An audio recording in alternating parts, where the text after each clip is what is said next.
नमस्कार दर्शक महानुभावहरू अर्थात् शिक्षक मित्रहरू त्यसै गरी विद्यार्थी भाइ बहिनीहरूलाई आजको एउटा नयाँ श्रृङ्खलामा फेरि स्वागत छ। आज हामी त्यो जलसूत्र ऊर्जा विषयको 32 कक्षा 11 नेपाली पाठ्यपुस्तक अन्तर्गतको दुईटा भागहरू हामीले चाहिँ अगाडि नै प्रस्तुत गरिसकेका छौँ। तेस्रो भाग अन्तर्गत अर्थात् अन्तिम भाग हामीले प्रस्तुत गर्न लागिरहेका छौँ। यसमा चाहिँ हामीले खास गरी सुनाइ पाठ 12 अन्तर्गत र त्यसै गरी यो चाहिँ भाषा तत्त्व अन्तर्गत व्याकरणात्मक कोटिहरूको सन्दर्भमा यस अभ्यास खण्डमा कुराहरू गर्नेछौँ र हामीले अभ्यासका प्रश्नहरूका सरसर्ती उत्तरहरू मात्रै दिने नगरेर त्यो कसरी प्रस्तुतीकरण गरिएको छ त्यसकालाई स्पष्ट पार्ने प्रयास समेत हामीले गर्नेछौँ। त्यसैले विद्यार्थीहरूका लागि यो निकै प्रेरणादायी र चाहिँ सिकाइ सहजीकरणका लागि ज्यादै महत्त्वपूर्ण हुनेछ भन्ने मैले विश्वास लिएको छु। अब हामी यही विश्वासका साथ अगाडि बढ्नेछौँ। यसका लागि तपाईहरूको साथ र सहयोग मलाई अवश्य चाहिनेछ। च्यानललाई सब्स्क्राइब, लाइक, कमेन्ट र सेयर गर्न नभुल्नुहोला। तपाईहरूको एउटा सब्स्क्राइब, लाइक, कमेन्ट, सेयरले मलाई थप हौसला र प्रेरणा प्राप्त हुनेछ र आगामी दिनहरूमा अझै सूचनामूलक र शिक्षाप्रद सामग्री लिएर उपस्थित हुनेछु।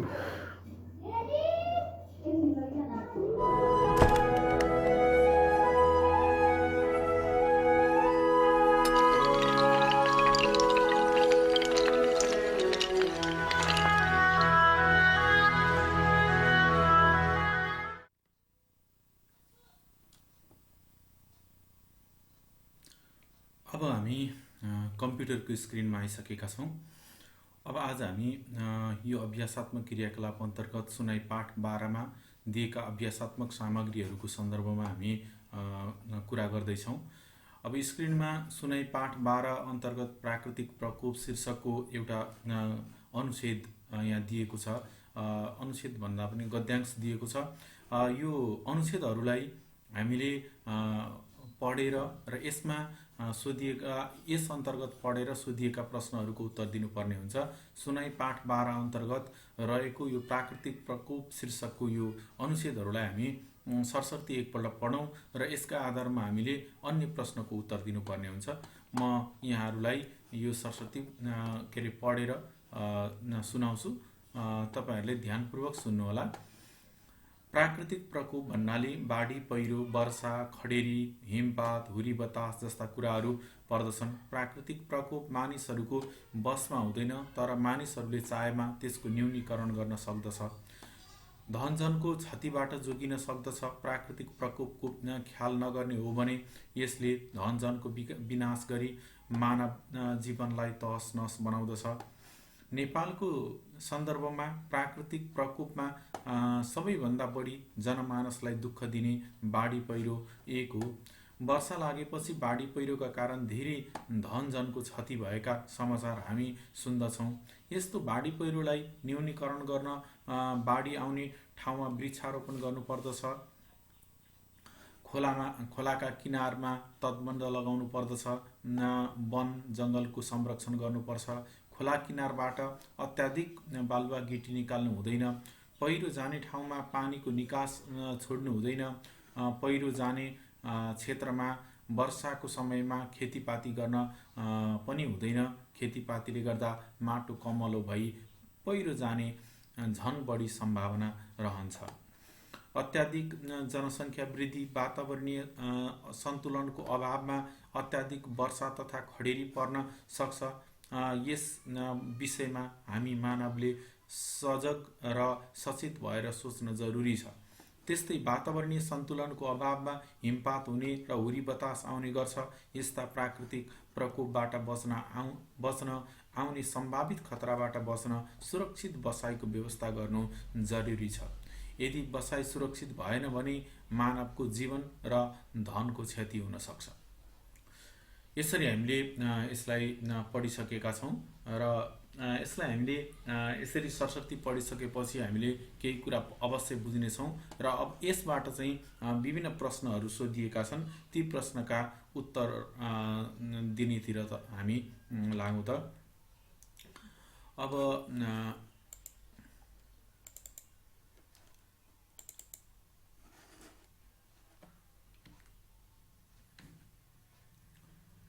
ल अब सुनाइ पाठ 2 प्रश्न तालिका भनेर यो सुनाइ र बोलाइ सम्बन्धी कुराहरूमा चाहिँ यहाँ बहुवैकल्पिक प्रश्नहरू सोधिएका छन् र जम्मा क ख ग घ र ङ गरेर 5वटा प्रश्नहरू यसमा छन्।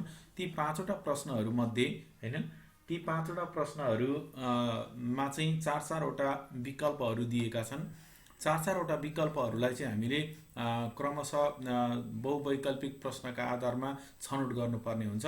त्यो चाहिँ पाठ 12मा अघि हामीले चाहिँ पढिसकेका छौँ, त्यसकै आधारमा दिनुपर्ने हुन्छ। यसलाई हामी हेरौँ। नम्बर क लाई हेरौँ त। यसका विकल्पहरू के छन्? मानिसले चाहेमा प्राकृतिक प्रकोपलाई के गर्न सक्छ? विकल्पमा हेरौँ। बसमा राख्न सक्छ, न्यूनीकरण गर्न सक्छ, व्यवस्था गर्न सक्छ, लेखाजोखा गर्न सक्छ। के गर्न सक्छ? एकपल्ट हामी यो सुरुकै हेरौँ त के हुँदो रहेछ। गलत उत्तर है। यसले हामीले चाहिँ विकल्पको रूपमा चाहिँ गलत उत्तर दियो हैन। त्यसैले हामीले यसको सही उत्तर के रहेछ भनेर हामीले यहाँ हेर्नुपर्ने हुन्छ। जस्तै मानिसले चाहेमा प्राकृतिक प्रकोपलाई के गर्न सक्छ भनेर। दोस्रो नम्बरमा हेरौँ त न्यूनीकरण के हो?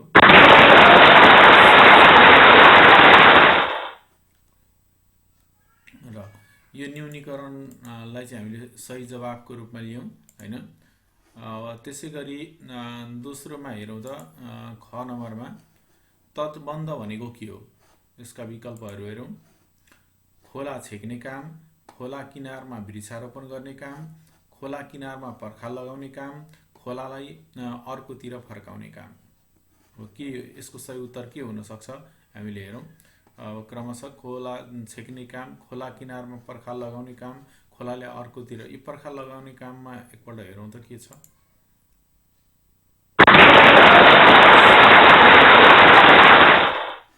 दोस्रो नम्बरमा हामीले त्यो हेरिसक्यौँ। ख नम्बरमा। ग नम्बरमा हेरौँ। खोला किनारबाट मानिसले के निकाल्नु हुँदैन? के निकाल्नु हुँदैन हेरौँ त। बोट बिरुवा, पैनी अथवा नहर, पानीको निकास, बालुवा तथा गिट्टी है। किनार मैले बालुवा तथा गिट्टी निकाल्नु हुँदैन भने यसलाई के हुन्छ?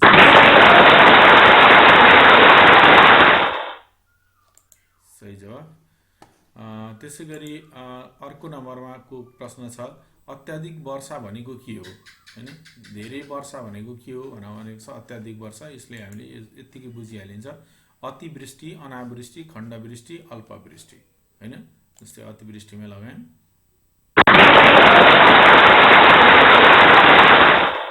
सही जवाफ।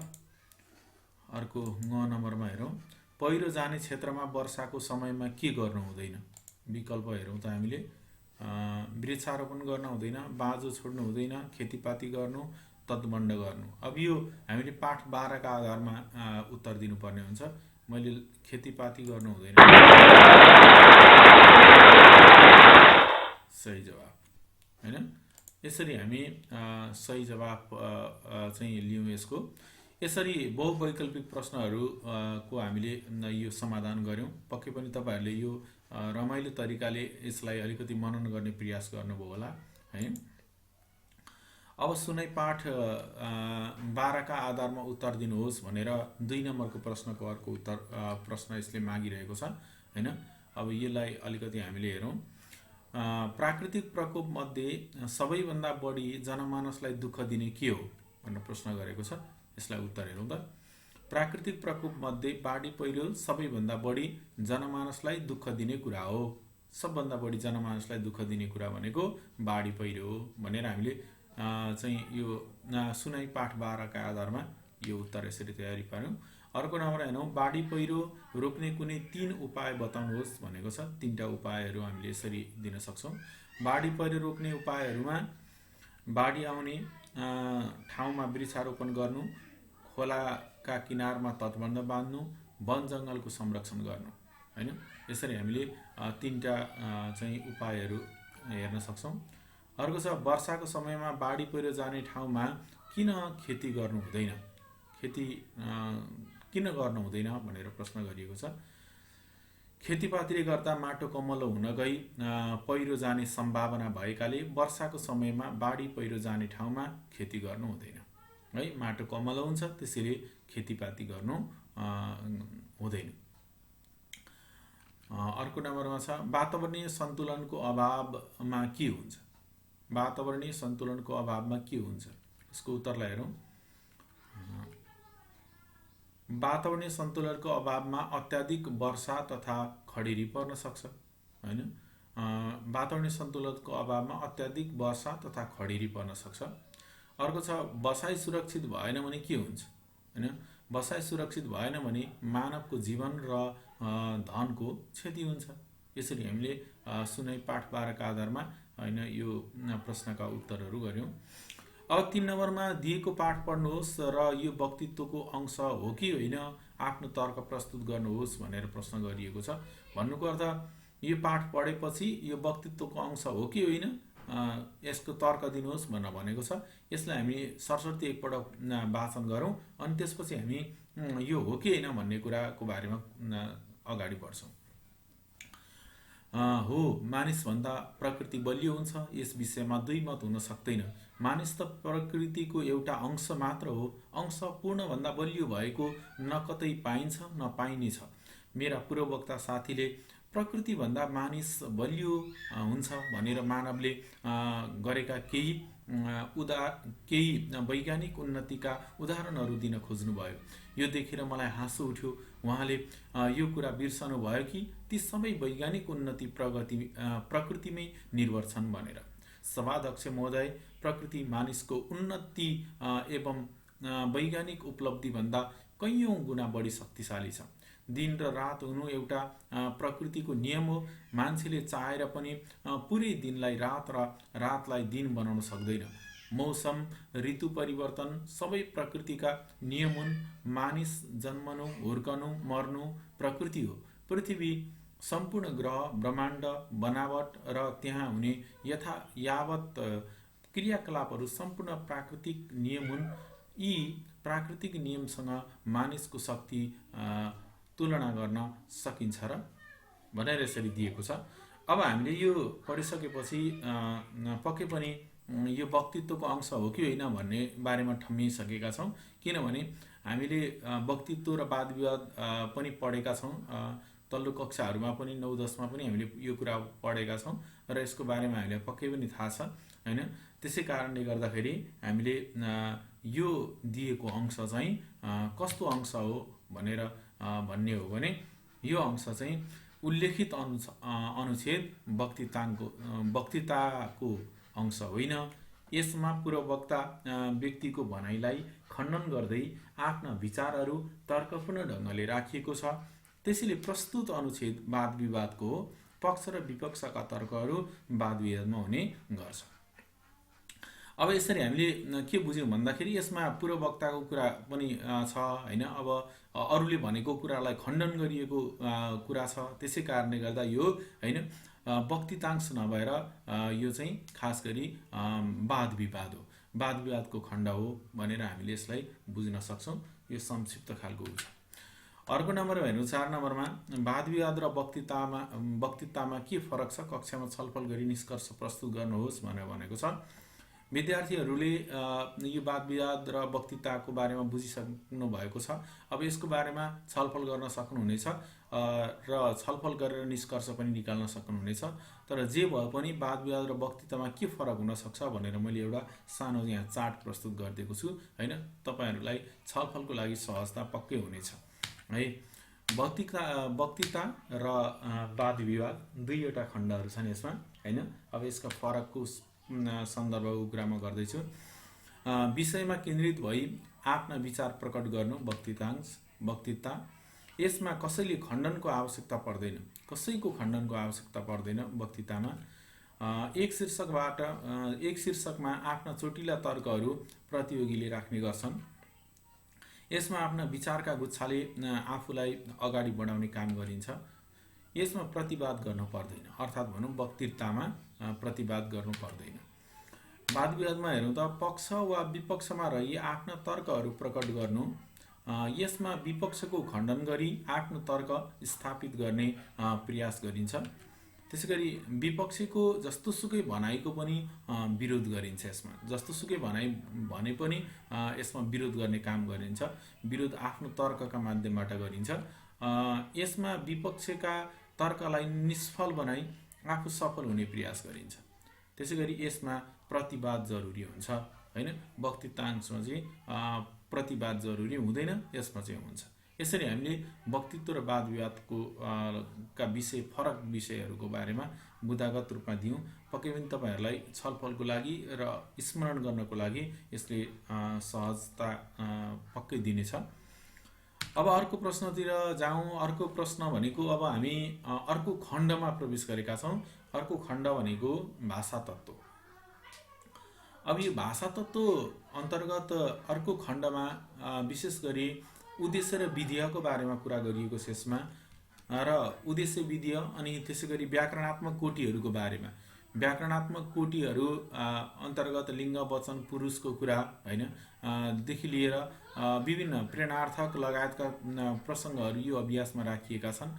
अब यी राखिएका प्रसङ्गहरूको बारेमा हामी क्रमशः छलफल गर्दै जान्छौँ।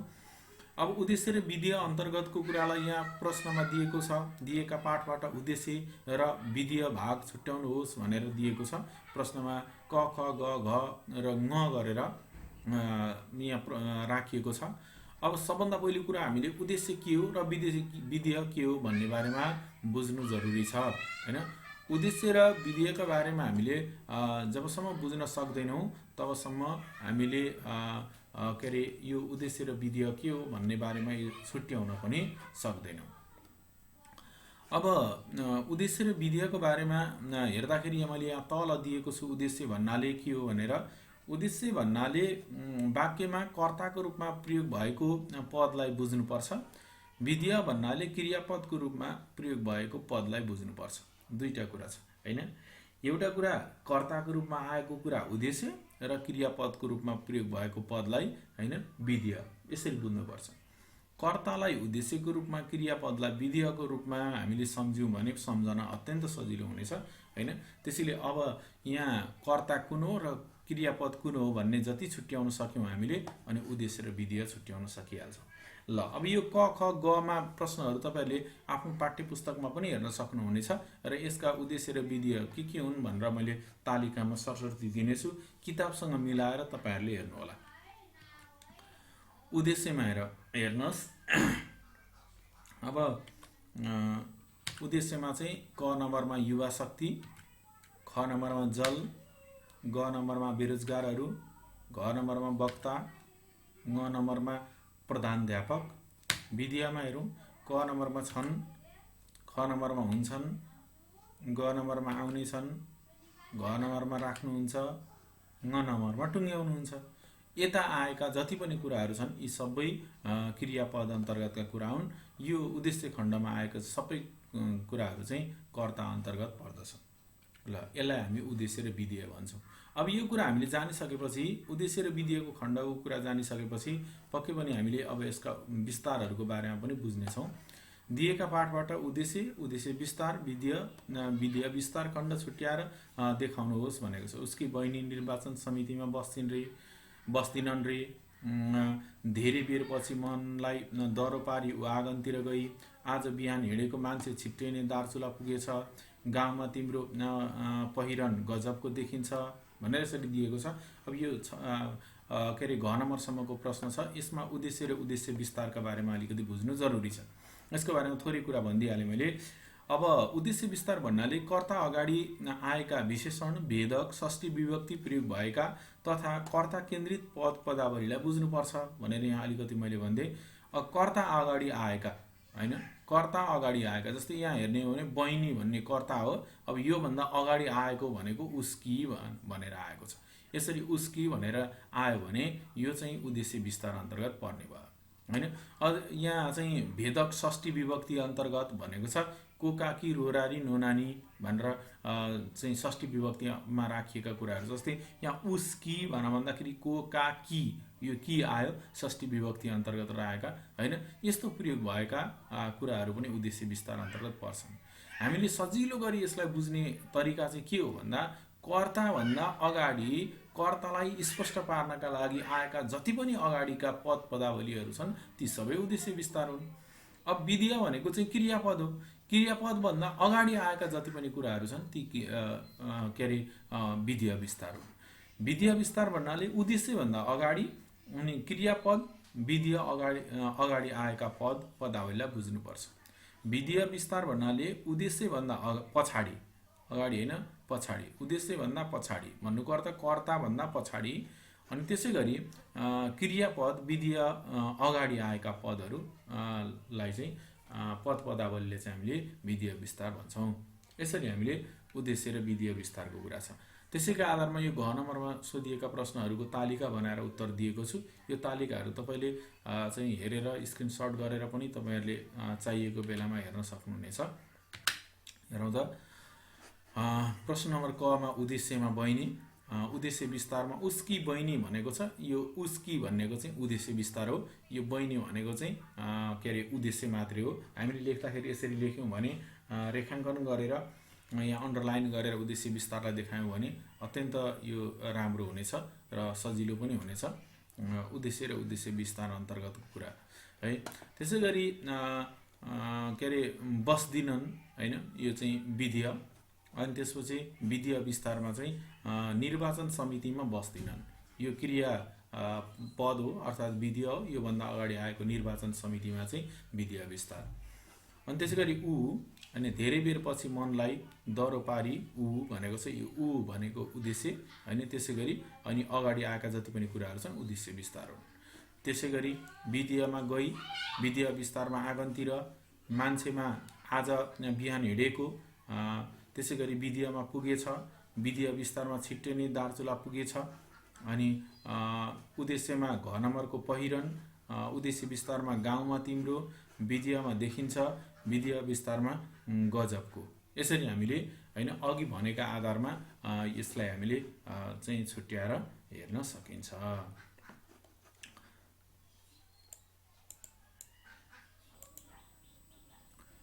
अब हामी यो उद्देश्य विस्तार विधेय विस्तारको बारेमा हामीले बुझिसकेका छौँ। अर्को नम्बरको प्रश्नमा हामी जाउँ। अर्को नम्बरमा अब व्याकरणात्मक कोटिको बारेमा दिएको छ। अघि नै मैले भनिसकेँ, व्याकरणात्मक कोटि अन्तर्गत लिङ्ग, वचन, पुरुषको कुराहरू यसमा आएको छ।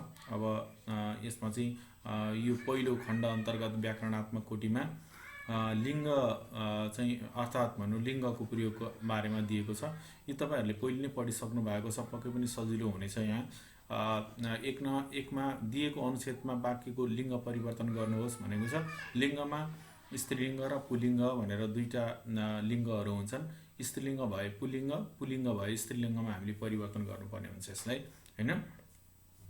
अब हेरौँ त, मेरो भाइ विद्यालय गयो, मेरी बहिनी विद्यालय गई, भाइ सरासर कक्षामा पस्यो, बहिनी चाहिँ बाटोमा साथीसँग कुरा गर्न थाली, भान्जाले बाटैमा बहिनीलाई भेटे, आमाले पनि बहिनीलाई बाटैमा भेट्नुभयो भनेको छ। अब यसलाई हामीले तल बनाएको हेरौँ त एकपटक। यसको उत्तर मैले यसरी बनाएको छु।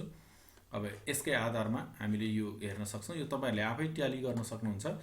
यो मैले सरस्वती यसको उत्तरलाई मात्रै दिएँ। यो लिङ्ग भएको कारणले गर्दा धेरै गाह्रो पनि छैन, तपाईँहरूले गर्न सकिहाल्नुहुन्छ। स्त्रीलिङ्ग भए पुल्लिङ्ग, पुल्लिङ्ग भए स्त्रीलिङ्गमा हामीले परिवर्तन गर्ने हो।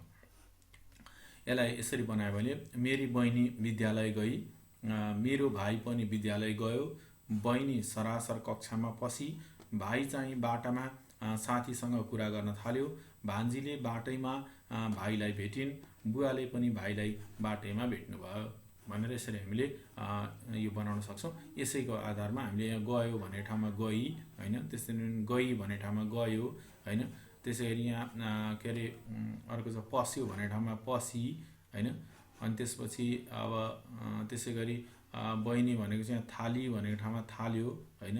यहाँ बहिनी भन्ने ठाउँमा भाइ। यसरी कर्ता र क्रियापद दुवैमा हामीले चाहिँ लिङ्ग अनुसारको रूप परिवर्तन गरेर यसरी बनायौँ है। र यो भयो व्याकरणात्मक कोटिको कुरा। अब व्याकरणात्मक कोटि अन्तर्गत यो लिङ्ग वचनको कुरा छ। यसमा चाहिँ के अरे क ख ग गरेर दिएको छ। यसको उत्तर हेरौँ त। कमा जेठो छोरो आउँदैछ, अब यसलाई स्त्रीलिङ्ग बनाउनु पर्यो। जेठी छोरी आउँदैछ, जेठी छोरी आउँदैछ। अर्को नम्बरमा उसकी बहिनी घरमा बसेकी छे, पुल्लिङ्ग बनाउनु पर्यो। उसको भाइ घरमा बसेको छ। तिम्रा छोराहरू असल छन्, स्त्रीलिङ्ग बनाउनु पर्यो। तिम्री छोरीहरू असल छन्। सानी नानी पानी भर्छिन्, पुल्लिङ्ग बनाउनु पर्यो। सानो नानी पानी भर्छन्, यसरी हामीले बनाउँ। 3 नम्बरमा दिएको अनुच्छेद वाक्यको वचन परिवर्तन गर्नुहोस्। हामीले लिङ्गको कुरा गरिसकेका छौँ, अब वचनको कुरा गर्ने हो। वचनमा चाहिँ एक वचन, त्यसै गरी र बहुवचन भनेर आएको हुन्छ। एक वचन र बहुवचनमा चाहिँ खास गरी के अरे एउटा मात्रै बुझाउने र धेरै बुझाउनेलाई एक वचन र बहुवचन भनिन्छ। यो सामान्य कुरा हो, हामीले सानै कक्षादेखि पढ्दै आएका छौँ। यसलाई पनि हामीले बनाउन सक्छौँ। धेरै छ भने थोरै बनाउने, थोरै छ भने धेरै बनाउने। मैले गाउँमा मेरो पुरानो साथीलाई भेटेँ, हामीले धेरै बेर कुरा गऱ्यौँ। साथीले आफ्नो प्रगतिको कथा सुनायो। मैले पनि एकछिनमा तिमी पनि एकछिनमा आइपुग्यौ। उसले तिमीलाई चिनेन, तिमीहरूले एक अर्कालाई बिर्सेछौ भनेर यसरी यहाँ प्रश्नमा दिएको छ। यसलाई हामीले यसरी बनायौँ। हेरौँ त, अब यो मिलाएर हेरौँ। हामीले गाउँमा आफ्ना पुराना साथीलाई भेट्यौँ, होइन? पुराना साथीलाई भेट्यौँ भनेको छ, यहाँ भेट्यौँ भनेको छ, यहाँ भेट्यौँ, होइन? मैले भनेको ठाउँलाई यहाँ हामीले भनौँ। हामीले धेरै बेर कुरा गऱ्यौँ, मैले धेरै बेर कुरा गरेँ, होइन? साथीले आफ्नो प्रगतिको कथा सुनायो, साथीहरूले आफ्ना प्रगतिको कथा सुनाए। तिमी पनि एकछिनमा आइपुग्यौ, तिमीहरू पनि एकछिनमा आइपुग्यौ, होइन? उसले तिमीलाई चिनेन, उनीहरूले तिमीहरूलाई चिनेनन्। अनि तिमीहरूले एक अर्कालाई बिर्सेछौ, तिमीहरूले एक अर्कालाई बिर्सेछौ, होइन? तिमीले एक अर्कालाई बिर्सौ। यहाँ तिमीहरू भनेर बहुवचन छ, यसलाई हामीले एक वचन बनाउँदाखेरि हरू हटाएर तिमी मात्रै बनायौँ। ल, अब यसको बारेमा मैले धेरै कुरा भन्नु पर्दैन, पक्कै पनि यो भइसकेको छ। दिएका वाक्यलाई कोष्टकमा बताए अनुसार परिवर्तन गर्नुहोस् भनेपछि एक वचन छ भने बहुवचन, बहुवचन छ भने एक वचन बनायौँ। क नम्बरमा हेरौँ त, सानो छोरो रोयो, बहुवचन बनाउनु पर्ने। साना छोराहरू रोए। तिम्रा बहिनीहरू खेल्छन्, एक वचन। तिम्री बहिनी खेल्छिन्। त्यो फुल ओइलियो, बहुवचन। ती फुलहरू ओइलिए। असल मान्छेहरू नम्र हुन्छन्, एक वचन। असल मान्छे नम्र हुन्छ। यसरी हामीले यसलाई एक वचन र बहुवचनमा बनायौँ। अब प्रश्न नम्बर 5 मा दिएका वाक्यहरूलाई कोष्टकमा बताए अनुसार परिवर्तन गर्नुहोस् भनेको छ। यो चाहिँ पुरुषको प्रश्न छ। पुरुषमा चाहिँ हामीलाई थाहा छ प्रथम पुरुष, द्वितीय पुरुष र तृतीय पुरुष, 3टा पुरुषहरू हुन्छन्। प्रथम पुरुषमा म, हामी, द्वितीय पुरुषमा त, तिमी, तपाईँ र तृतीय पुरुषमा ऊ, उनीहरू, तिनीहरू भनेर हामीले तृतीय पुरुष छुट्याउन सक्छौँ। अब यसका आधारमा हामीले यसलाई चाहिँ परिवर्तन गरेर हेरौँ। कमा हामीले सर्प र बिच्छी देखेका छौँ, तृतीय पुरुषमा। हामीले सर्प र बिच्छी देखेका छौँ, उनीहरूले सर्प र बिच्छी देखेका छन्। यसरी बनाऊ। हजुर किन हाँस्नुभयो, प्रथम पुरुष बनाउनु पर्ने है। हजुर किन हाँस्नुभयो, यसलाई हेरौँ त, म किन हाँसेँ, होइन? यसरी उहाँ राम्ररी बोल्नुहुन्छ, प्रथम पुरुष बनाउनु पर्ने, होइन? म राम्ररी बोल्छु, होइन? उहाँ भनेर भनेको छ, यसलाई हामीले म बनाएर प्रथम पुरुषमा बनायौँ। हामी पनि बनाउन सकिन्छ, होइन? त्यसै गरी अर्को हेरौँ त, हामी ज्यादै दुखी छौँ, द्वितीय र तृतीय पुरुष भनेको छ। तिमी ज्यादै दुखी छौ, द्वितीय पुरुष। उनीहरू ज्यादै दुखी छन्, तृतीय पुरुष। द्वितीयमा तिमी लगायौँ, तृतीयमा उनीहरू भनेर लगायौँ। तिमीहरू हो हल्ला गर्दैछौ, तृतीय र प्रथम पुरुष। तृतीय र प्रथम पुरुषको बनाउनु पर्यो यसलाई हामीले, होइन? तृतीय र प्रथम पुरुष बनाउँदाखेरि उनीहरू हो हल्ला गर्दैछन्, तृतीय पुरुष। हामीले तिमीलाई उनीहरू बनायौँ एकपटक। अनि प्रथम पुरुष भएको हुनाले, गर्दैछौँ भएको हुनाले हामी हो हल्ला गर्दैछौँ भनेर प्रथम पुरुषमा बनायौँ, होइन? यसरी हामीले प्रथम पुरुष र तृतीय पुरुषमा यो कुरा गऱ्यौँ। अब प्रश्न नम्बर 6 मा कोष्टकमा बताए अनुसार दिएका वाक्यहरू परिवर्तन गर्नुहोस् भनेको छ। यसमा चाहिँ आदरको कुरा छ, होइन? सामान्य आदर, होइन? अथवा सामान्य, मध्यम आदर, उच्च आदर भनेर हामीले चाहिँ यो आदरको कुराहरू गर्छौँ है। त्यो आदरका आधारमा हामीले यसलाई रूप परिवर्तन गरेर हामीले हेर्न सक्छौँ। सबभन्दा पहिले छ तँ भात खान्छस् उच्च आधार, उच्च आधारमा हामीले यसरी बनायौँ। हजुर भात खानुहुन्छ, हजुर भात खानुहुन्छ, हामी तपाईँ भात खानुहुन्छ भनेर पनि बनाउन सक्छौँ है। हजुर कहिले फर्किनुहुन्छ, सामान्य आदरार्थी हैन। हजुर कहिले फर्किनुहुन्छ भनेको छ। अब सामान्य आदरार्थीले चाहिँ तिमीलाई हैन, अनादरवाचीले भनेर तँ भनेर भन्ने गरिन्छ। सामान्य आदरार्थीलाई हामीले तिमीको रूपमा नै यहाँ प्रयोग गर्यौँ। तिमी कहिले फर्कियौ। त्यसै गरी तिमी सबैलाई चिन्छौ, उच्च आदरार्थी। हजुर सबैलाई चिन्नुहुन्छ, के अरे। त्यसै गरी ऊ प्रथम हुन्छ, मध्यम आदरार्थी। मध्यम आदरार्थीमा चाहिँ हामीले उनी प्रथम हुन्छन् हैन, अथवा तिमी प्रथम हुन्छौ हैन भनेर पनि बनाउन सकिन्छ। त्यसै गरी धनीलाल गाउँमा बस्छ, उच्च आदरार्थी। धनीलाल गाउँमा बस्नुहुन्छ भनेर यसरी हामीले आदरको कुरा गर्छौँ। दिएका अनुच्छेदमा वाक्यहरूमा करण भए अकरण र अकरण भए करणमा परिवर्तन गर भनेको छ। अब यो करण अकरण भनेको ध्रुवीयता भनेर पनि भन्ने गरिन्छ। अहिले पछिल्लो समयमा कतिपय अवस्थामा हामीले अलिकति सङ्कट जस्तो ध्रुवीयतामा बदल्नुहोस् भन्यो नि, करण र अकरणको कुरा, सकारात्मक र नकारात्मक कुरा, यो सानै कक्षाको बारेमा हामीले पढिसकेका छौँ। उनीहरू प्रदर्शनीमा गए, हामी चाहिँ गएनौँ। तिमीहरू पनि गएनछौ, उनीहरूले पनि धेरै स्थलहरूको भ्रमण गरेछन्, हामी त त्यत्तिकै बसिरह्यौँ, नयाँ नयाँ कुराहरू पनि देखेनौँ भनेर भनेको छ। अब यसलाई चाहिँ हामीले परिवर्तन गरेर हेरौँ, सजिलैसँग यो हामीले गर्न सक्छौँ। उनीहरू प्रदर्शनीमा गए, उनीहरू प्रदर्शनीमा गएनन् हैन, हामी चाहिँ गएनौँ, हामी चाहिँ गयौँ हैन। तिमीहरू पनि गएनछौ नि, तिमीहरू पनि गएछौ नि। उनीहरूले धेरै स्थलहरूको भ्रमण गरेछन्, उनीहरूले धेरै स्थलहरूको भ्रमण गरेनछन् हैन। त्यसै गरी हामी त त्यत्तिकै बसिरह्यौँ, हामी त त्यत्तिकै बसिरहेनौँ, अनि नयाँ नयाँ कुराहरू पनि देखेनौँ, नयाँ नयाँ कुराहरू पनि देख्यौँ। यसरी हामीले यसलाई बनाउन सक्छौँ। अब यो करण अकरणका प्रश्नहरू पनि दिएको छन्, यसलाई पनि हामी सरस्वती हेर्दै जाउँ। उनीहरू धेरै राम्रा छन्, अकरणमा बनाउनु पर्यो। उनीहरू धेरै राम्रा छैनन्। अनि त्यसै गरी तिमी कहिल्यै नराम्रो बोल्दैनौ, करणमा। तिमी सधैँ राम्रो बोल्छौ।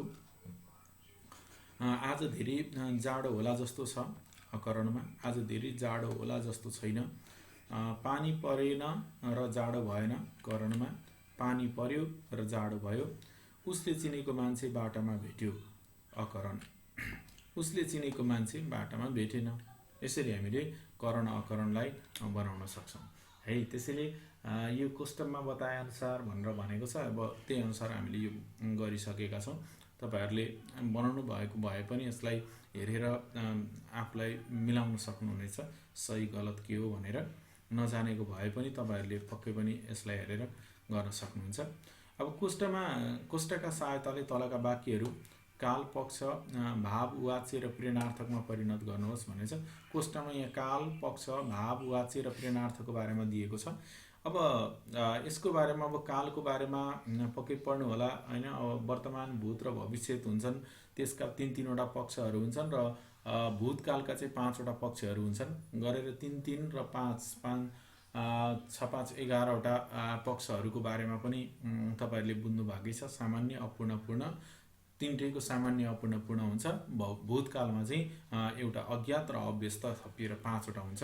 अब यसका आधारमा हामीले यो गर्न सक्छौँ। क्रियापदका आधारमा चाहिँ यो परिवर्तन गर्न सकिन्छ। अब यो व्याकरणात्मक कुरालाई, यो व्याकरणात्मक कोटी अन्तर्गत तपाईँहरूलाई केही समस्या छ भने पक्कै कमेन्टमा लेख्नु होला। त्यसको म भिडियो बनाएर तपाईँहरूलाई प्रस्तुत गर्नेछु र कुन चाहिँ अप्ठ्यारो लाग्छ। अहिले चाहिँ हामी यो अभ्यासका सामग्रीहरूलाई चाहिँ सरसर्ती हेर्दै जाउँ र तपाईँले बनाएको अभ्यास पनि यसमा मिलाउन सक्नुहुनेछ। नजानेको भए यसलाई बनाउन सक्नुहुनेछ है। ल, अब हामी हेरौँ त। सामान्य भूतमा म घरमै बस्छु हैन भनेको छ। म घरमै बस्छु, सामान्य भूत बनाउनु परेको छ। अब सामान्य भूतमा चाहिँ खास गरी यो, यो हैन जस्ता क्रियापदको प्रयोग हुन्छ। थियो, थिए जस्ता क्रियापदको प्रयोग। त्यसैले त्यसकै आधारमा हामीले बनाउन सक्छौँ। म घरमै बसेँ, यसरी बनाउन सकिन्छ यसलाई। म घरमै बसेँ। हामी चिठी लेख्छौँ, हामी चिठी लेख्छौँ। अपूर्णभूतको हामी चिठी लेख्दै थियौँ, त त्यहीँ बस्छस् पूर्णभूत, त त्यहीँ बसेको थिइस् हैन। अब यो कुरा के विचार गर्नु पर्यो तपाईहरुले भने भन्दाखेरि यो कुरा थाहा छ, अपूर्ण भन्ने बित्तिकै दै लागेको छ, पूर्ण भन्ने बित्तिकै एको एका लागेको हुन्छ। यो भूतले त थियो थियौँ जनाइहाल्छ हैन, त्यही कुरा छ यसमा। तिमीहरू क्रिया कार्य गर्छौ अभ्यस्त, अभ्यस्त मतलब बानी, बितेको समयको ह्याबिट वा बानीलाई अभ्यस्त पक्षले जनाउने गर्दछ र खास गरी यो गर्थ्यौँ, गर्ने गर्थ्यौँ हैन, थियौँ जस्ता क्रियापदको यसमा प्रयोग हुन्छ। तपाई पोखरा जानुहुन्छ, अज्ञात, अज्ञातमा तपाई पोखरा जानु भएछ हैन। यसमा चाहिँ यो चाहिँ अज्ञात भनेको काम भइरहेको अवस्थामा थाहा नहुने, समाप्त भइसकेपछि मात्र त्यसको बारेमा जानकारी प्राप्त हुने अवस्थालाई अज्ञात भनिन्छ। अब यस्तो हामीले परिभाषागत कुरा जान्नु भन्दा पनि ए छ, ए छु, ए छौँ, ए छन्, ए छस् जस्ता क्रियापदको प्रयोग भएको छ भने त्यो अज्ञात बोध हुन्छ भनेर हामीले जानौँ। उनीहरू बजार गएछन्, सामान्यमा उनीहरू बजार जान्छन् भनेर हामीले सामान्यमा बनाउन सक्छौँ। त्यसैगरी 6 नम्बरमा हेर्नु त अपूर्ण वर्तमान भनेको छ तिमी सधैँ डुल्थ्यौ। अब दै लागेको हुन्छ यसमा अपूर्णमा र अन्त्यमा छु, छौ, छन् जस्तो को प्रयोग भएको हुन्छ। यसको हेरौँ, तिमी सधैँ डुल्दैछौ हैन। अब तिमी भनेकोले यहाँ छौ लागेको छ अनि यो अपूर्ण भएको कारणले गर्दा दैको प्रयोग भएको छ हैन, वर्तमानले छौ जनाइहाल्यो। यसरी हामीले बनाउन सक्छौँ। नरेशले रुख ढाल्यो, पूर्ण वर्तमान। अब यसमा एको एका चाहियो। नरेशले रुख ढालेको छ, उहाँहरू यहाँ आउनुभयो, सामान्य भविष्यत हैन। उहाँहरू यहाँ आउनु हुनेछ, भविष्यमा चाहिँ नेछको प्रयोग भएको हुन्छ, त्यसैले हामीले यो नेछको प्रयोग हेर्न सक्छौँ। अनि त्यसैगरी उनी गट्टा खेल्थिन्, अपूर्ण भविष्यत, अपूर्ण अवस्था, उनी गट्टा खेल्दै हुनेछिन् हैन। यहाँ दै लाग्यो अनि चाहिँ नेछको प्रयोग भयो यसमा हैन। त्यसैगरी सानी पाठ पढ्थिन्, पूर्ण भविष्यत, सानीले पाठ पढेकी हुनेछिन्। उनीहरू खेल्छन्, सम्भावनार्थक, उनीहरू खेल्लान्। सम्भावनाकोमा चाहिँ होला, जाला, गर्लान् हैन जस्ता क्रियापदको प्रयोग हुन्छ। यो चाहिँ कर्ता अनुसारको क्रियापदको रूपमा हामीले हेर्न सक्छौँ सम्भावना भनेर। तिमीहरू बजार गयौ भनेर आज्ञार्थक, आज्ञा दिने कुरालाई आज्ञार्थक भनिन्छ हैन। तिमीहरू बजार जाओ भनेर यसरी आज्ञा दियो। अनुरोध गर्ने प्रसङ्गमा तपाईँ मिठाई खानुहोला, तपाईँ मिठाई खाइदिनुहोस्, यसरी अनुरोध गर्ने। अब त फुटबल खेल्छस्, इच्छार्थक। अब इच्छार्थकमा चाहिँ के हुन्छ भने अब इच्छा जाहेर गर्ने खालको हैन, खास गरी म के अरे तिमी हैन अनि तपाईँ जस्ता क्रियापदहरूमा चाहिँ यसको प्रयोग चाहिँ अलिक गाह्रो छ। तिमीमा चाहिँ ए प्रत्यय लाउँदा हुन्छ, जस्तै खाए, बसे, डुले भनेर भने चाहिँ तपाईँमा चाहिँ नु हो ओस् भनेर लाउनुपर्छ। जस्तै खेल्नु हो ओस् हैन, पढ्नु हो ओस् भनेर यसरी तपाईँमा लाउन सकिन्छ। यहाँ तमा चाहिँ एस भनेर लाइन्छ हामीले, मैले तैँले फुटबल खेलेस्, यसरी हामीले यो कुरा गर्छौँ। मैले अघि तपाईँहरूलाई भनिसकेको छु व्याकरणात्मक खण्डको बारेमा हामी पछि पनि भिडियो गर्नेछौँ र अहिले हामी यो प्रश्नको उत्तरतिर लागौँ। केही जानकारीहरू पक्कै तपाईँहरूलाई दिनै रहेको छु मैले। भाइहरू मेहनत गर्छन्, प्रश्नार्थक, भाइहरू मेहनत गर्छन् भनेर यसरी क्वेसन मार्क अथवा प्रश्नवाचक चिन्हको प्रयोग गरेर बनाउँछौँ। मैले पर्यटकहरू देखेँ, कर्मवाच्य। अब वाच्य परिवर्तन गर्नको लागि हामीले कर्मवाच्यमा कसरी परिवर्तन गर्ने हेरौँ। मद्वारा पर्यटकहरू देखिए भनेको छ। अब यो चाहिँ हामीले कालको जुन पक्षको जुन अवस्था छ त्यही अवस्था अनुसारको हामीले क्रियापदको प्रयोग गर्नुपर्छ हैन। कर्तामा द्वारा अथवा बाटको प्रयोग गरिन्छ कर्मवाच्यमा, भाववाच्यमा चाहिँ त्यसको प्रयोग नगरेर त्यसलाई कोष्ठमा राख्ने गरेको पाइन्छ है। उनीहरू यतातिर आउन्, भाववाच्यमा, उनीहरूद्वारा यतातिर आइयोस् भनेको छ, उनीहरूलाई हामीले कोष्ठमा राख्दियौँ, आइयोस्। उनीहरूले घर बनाएका छन्, कर्मवाच्य, उनीहरूद्वारा घर बनाइएको छ। तिमी कथाहरू पढौला, प्रेरणार्थक। अब यो प्रेरणार्थक भनेको चाहिँ खास गरी आउ प्रत्यय लागेर बनेका अथवा प्रेरक, कसैले प्रेरणा दिने र चाहिँ गर्न लगाउने भन्ने कुरा अर्थ दिन्छ यसले खास गरी प्रेरणार्थकमा हैन। जस्तै तिमीहरू कथा पढौला भनेको छ। गुरुले तिमीहरूलाई कथाहरू पढाउनु होला भनेको छ। गुरुले, यहाँ हामीले गुरु भन्ने शब्द थप्यौँ होइन, र यसले प्रेरणा दिने काम गर्यो। अनि पढाउनु होला भने नै पढाऊ भनेर चाहिँ आउ प्रत्ययको प्रयोग गरिएको छ। यसरी आउ प्रत्ययको प्रयोग गरेर हामीले यो बनाउन सक्छौँ। ऊ घरमै बसोस् प्रेरणार्थकमा। अब यहाँ आमा उसलाई घरमै बसाउनुहोस् भनेको चाहिँ आमा हामीले प्रेरक तत्त्व थपेर हामीले यसलाई बनायौँ। यहाँ बसाऊ भनेर आऊ प्रत्ययको प्रयोग गरिएको छ र यो सम्भावनार्थकमा भएको हुनाले त्यस्तै खालको क्रियापदको प्रयोग यसमा गर्नुपर्छ। गुरुले तिमीलाई के पढाउनु भएको छ अप्रेरणार्थक, यो प्रेरणार्थकमा छ, यसलाई अप्रेरणार्थक बनाउँदा तिमीले के पढेका छौ भनेर हामीले यसरी यो कुरा बनाउन सक्छौँ।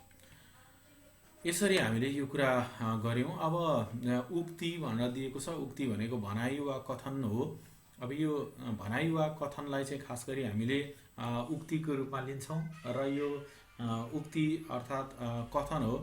प्रत्यक्ष र अप्रत्यक्ष कथनका रूपमा आएका हुन्छन्। यो भनेको के हो भनेर यहाँ सामान्य परिचय मैले दिएको छु। प्रत्यक्ष कथन कसैको भनाइलाई जस्ताको तस्तै उद्धरण चिन्हभित्र राखिने कथनलाई नै प्रत्यक्ष कथन भनिन्छ। उद्धरण चिन्ह हामी अङ्ग्रेजीमा इन्भर्टेड कमा भन्ने गर्छौँ। त्यो इन्भर्टेड कमाभित्र यसलाई राखिन्छ। र अप्रत्यक्ष कथन चाहिँ कसैको भनाइलाई कुनै वक्ताले आफ्नो शैलीमा व्यक्त गरिने कथन नै अप्रत्यक्ष कथन हो हैन। कसैको भनाइलाई कुनै वक्ताले आफ्नो शैलीमा व्यक्त गरेको कथन हैन, आफ्नो शैलीमा व्यक्त गरेको हुन्छ, जस्ताको तस्तै त्यो राखिएको हुँदैन, तर उसको आशयलाई अर्को व्यक्तिले चाहिँ व्यक्त गरेको हुन्छ। यसलाई हामी अप्रत्यक्ष कथन भनेर भन्ने गर्दछौँ। अब यसमा प्रश्नहरू दिएका छन्। ती प्रश्नहरूमा चाहिँ यो 1 नम्बरको प्रश्नमा चाहिँ प्रत्यक्ष कथन हो कि अप्रत्यक्ष कथन हो भनेर चिन्नु मात्रै पर्नेछ। यो हामी सजिलै चिन्नेछौँ, किनभने उद्धरण चिन्ह भएको प्रत्यक्ष कथन नभएको अप्रत्यक्ष कथन। क नम्बरमा हेरौँ यो प्रत्यक्ष कथन, ख नम्बरमा हेरौँ यो अप्रत्यक्ष कथन, ग नम्बरमा तिमीले मलाई भन्यौ हामी पनि जाउँला प्रत्यक्ष कथन, त्यो मानिस त्यस कामका लागि योग्य छ भन्ने सबैले बताए यो अप्रत्यक्ष कथन, मैले उसलाई धन्यवाद दिएँ अप्रत्यक्ष कथन, मैले भने उसले परीक्षामा राम्रो गरोस् यो प्रत्यक्ष कथन।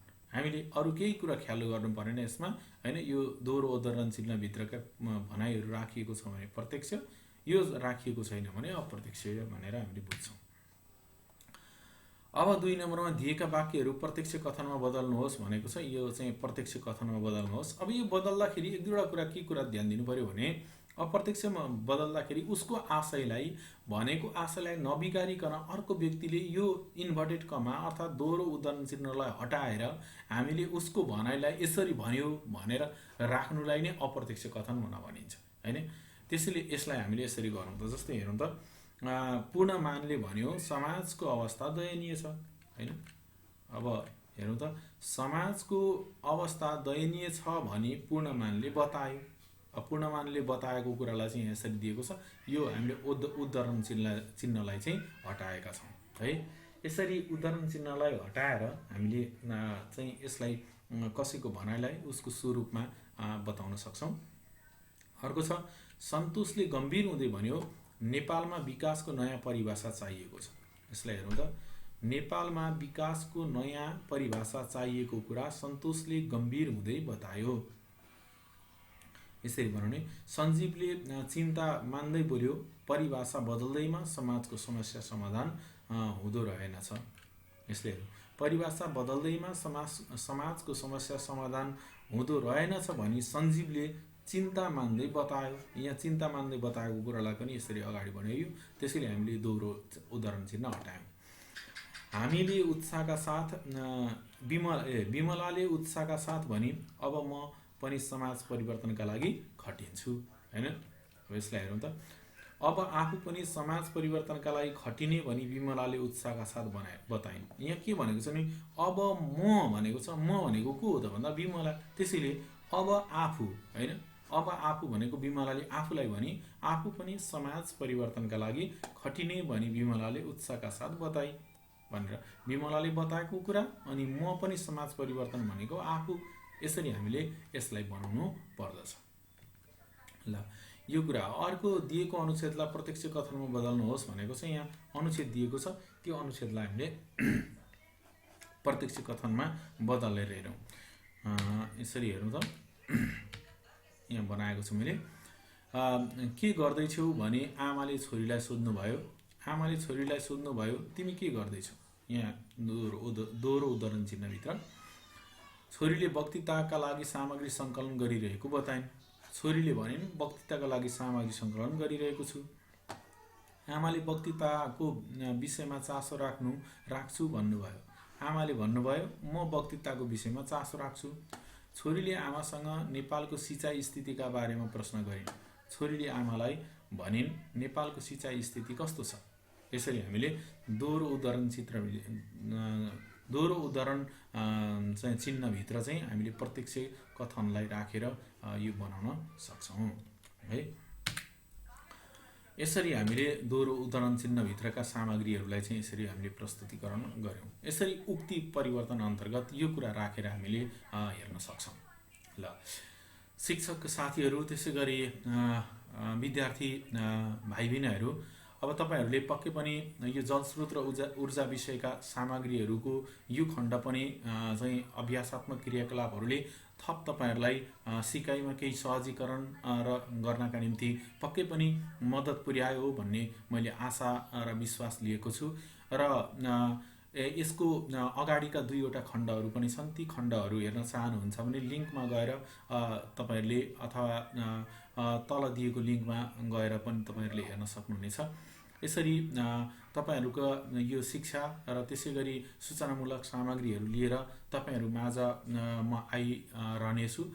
तपाईहरूले अन्तिममा आग्रह गर्न चाहन्छु च्यानललाई सब्स्क्राइब गर्न, लाइक कमेन्ट गरेर चाहिँ अझै यस्ता नयाँ खालका भिडियोहरू प्राप्त गर्नका निम्ति हौसला प्रेरणा दिनुहुनेछ भन्ने आशा पनि व्यक्त गर्दछु।